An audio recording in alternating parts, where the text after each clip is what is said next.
Hello everyone. CJ எக்ஸாமுக்கான important legal vocabularies என்னென்ன வாங்க ஒன்றுன்னா நம்ம பார்க்கலாம். கன்வியன்ஸ் அப்படின்றது என்னென்னா கொண்டு செல்லுதல், அனுப்புதல், உடைமை மாற்றம் அப்படின்னு நம்ம சொல்லுவோம் இல்லையா, அதுதான். அதாவது it is a legal process of transferring the property from one another. Next word impeachment. இது எல்லாமே நம்ம எங்கே பார்த்துருப்போம்னா கான்ஸ்டிடியூஷனில் க்ராஸ் பண்ணியிருப்போம். அதாவது ரினவுன்ஸ், அக்யூசேஷன், அதாவது தவறு என்று வெளிப்படையாக கூறுதல் அப்படின்றது தான் என்னென்னா இம்பீச்மெண்ட் அப்படின்னு சொல்லக்கூடியது.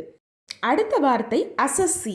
அசஸ்ஸி அப்படின்னா என்னென்னா நம்ம தான் அசஸ்ஸி, தீர்வை செலுத்துபவர், வரி விதிப்புக்கு உட்படுத்தப்பட்டவர், மதிப்பீட்டாளர் அப்படின்னு சொல்லுவோம் இல்லையா, அதுதான் என்னென்னா அசஸ்ஸி. இப்போ கல்பிரிட்னா யார்? குற்றவாளி, அஃபண்டர், தவறிழைத்து குற்றம் சாட்டப்பட்டு விசாரிக்காமல் இருப்பவர் சொல்லுவோம் இல்லையா, அதுதான் கல்பிரிட்.